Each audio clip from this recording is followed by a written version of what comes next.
어제까지 30만 원이었던 주식이 오늘 아침 갑자기 20만 원이 됐습니다. 회사가 하루 만에 공장을 잃은 것도 아니고 고객들이 제품을 모두 버린 것도 아닙니다. 그런데 가격이 떨어지는 순간 우리 머릿속에는 이런 생각이 떠오릅니다. 내가 모르는 악재가 있는 것인가?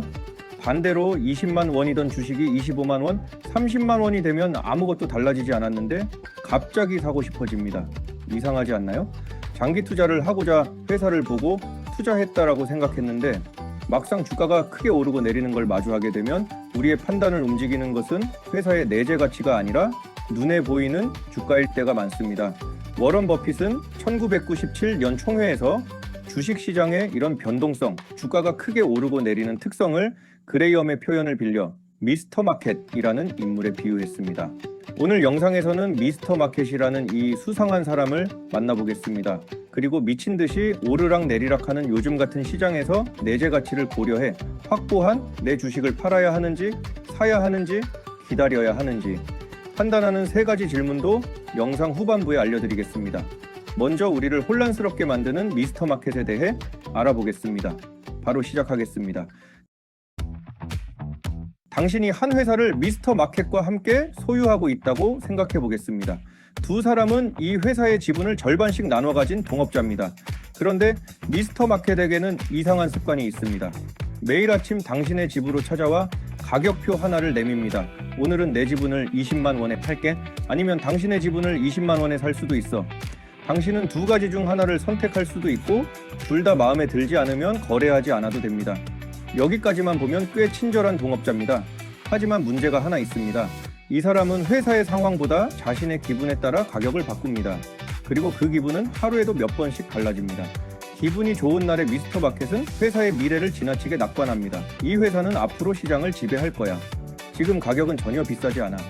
흥분한 그는 자신의 주식 가치를 30만 원을 요구하고 당신의 지분도 높은 가격에 사겠다고 나섭니다. 하지만 며칠 뒤 그의 표정은 완전히 달라집니다. 이 회사는 이제 끝난 것 같아. 앞으로 상황이 더 나빠질 거야. 회사의 공장도 그대로이고 제품과 고객도 그대로인데 이번에는 자신의 지분을 10만 원에 넘기겠다고 합니다. 어제는 회사가 세상을 바꿀 것처럼 말하더니 오늘은 곧 망할 회사처럼 말하는 겁니다. 그리고 다음 날이면 또 새로운 가격표를 들고 찾아옵니다. 이렇게 하루가 다르게 변덕을 부리는 시장에 미스터 마켓이라는 별명을 붙여준 것이죠. 그런데 여기서 문제는 미스터 마켓의 변덕이 아닙니다. 그의 기분을 우리의 판단으로 받아들이는 것이 더 큰 문제입니다. 미스터 마켓이 30만 원을 제시하면 회사가 정말 대단해진 것처럼 느껴집니다. 주가가 더 오르기 전에 지금이라도 사야 할 것 같습니다. 반대로 그가 10만 원을 제시하면 회사에 큰 문제가 생긴 것처럼 느껴집니다. 미처 발견하지 못한 악재가 있을 것 같고 더 큰 손실을 보기 전에 팔고 싶어집니다. 가격표에 불과했던 숫자가 어느 순간 회사에 대한 의견으로 바뀐 겁니다. 우리가 미스터 마켓의 가격을 이용해야 하는데 오히려 그의 감정에 설득당하는 것입니다. 여기서 버핏과 평범한 투자자의 행동이 갈립니다. 평범한 투자자는 이렇게 묻습니다. 내일 주가가 더 떨어질까? 하지만 버핏은 다른 질문을 던집니다. 이 가격에 거래해야 할 이유가 있는가? 두 질문은 비슷해 보이지만 완전히 다른 행동으로 이어집니다. 미스터 마켓이 가격을 제시하면 우리는 흔히 2가지 선택만 있다고 생각합니다. 살 것인가, 팔 것인가. 하지만 투자자에게는 3번째 선택이 있습니다. 아무것도 하지 않는 것입니다. 미스터 마켓은 오늘 거래를 거절한다고 해서 화를 내거나 다시는 오지 않겠다고 하지 않습니다. 내일 아침이면 또 다른 가격표를 들고 찾아옵니다. 따라서 내재 가치와 안전 마진을 고려했을 때 좋은 가격이 아니라면 우리는 그냥 문을 닫으면 됩니다. 주가가 올랐다고 따라가서 살 필요도 없고 떨어졌다고 겁에 질려 팔 필요도 없습니다. 투자자는 매일 결정을 내려야 하는 사람이 아니라 유리한 조건이 올 때까지 기다릴 수 있는 사람입니다. 그렇다면 처음의 질문으로 돌아가 보겠습니다. 30만 원이었던 주식이 20만 원이 됐습니다. 미스터 마켓의 제안을 받아들여야 할까요?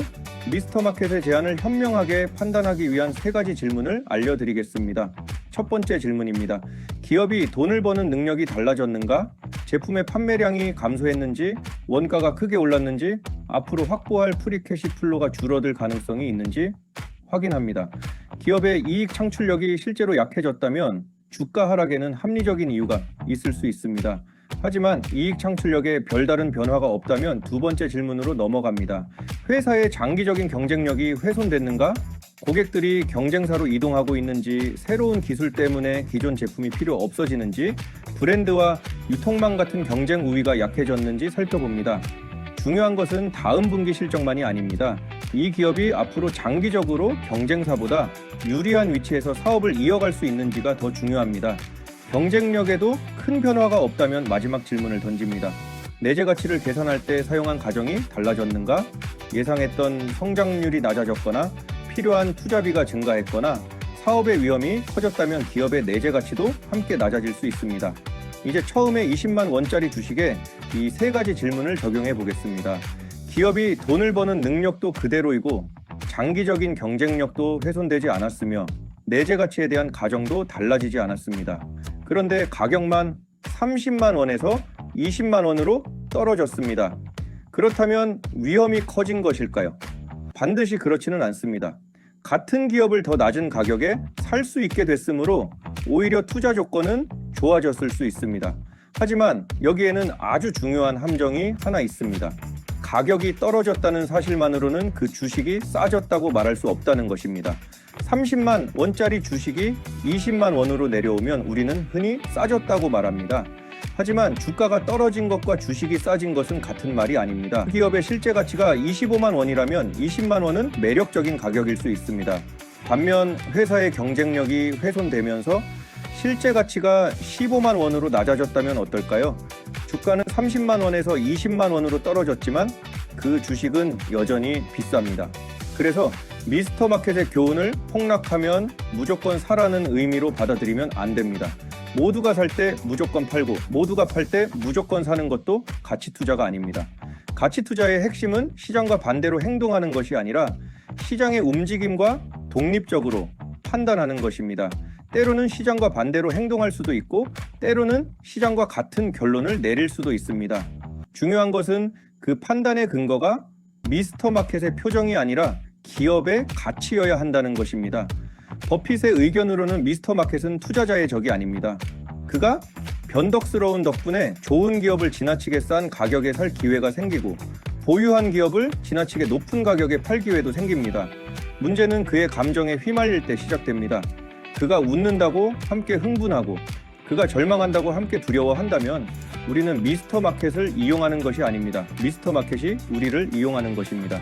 다음번에 주가가 크게 움직인다면 차트를 보면서 곧바로 매수나 매도 버튼을 누르기 전에 이렇게 질문해 보십시오. 기업이 돈을 버는 능력이 달라졌는가?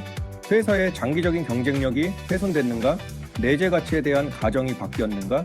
세 가지의 뚜렷한 변화가 없다면 미스터 마켓의 감정까지 따라갈 필요는 없습니다. 문을 닫고 내일의 제안을 기다려도 됩니다. 오늘의 내용을 한 문장으로 정리해 보겠습니다. 시장은 당신을 가르치는 선생님이 아니라 매일 다른 가격을 제시하는 변덕스러운 거래 상대입니다. 그의 의견을 믿어야 할 의무도 없고 그가 제시한 가격에 매일 거래해야 할 이유도 없습니다. 기업의 가치를 먼저 판단하고 미스터 마켓이 유리한 가격을 제시할 때만 행동하면 됩니다. 때로는 우리가 거시경제의 흐름을 기반으로 내일 혹은 다음 달 회사의 주가를 맞출 수 있을 것이라 생각할 때가 있습니다.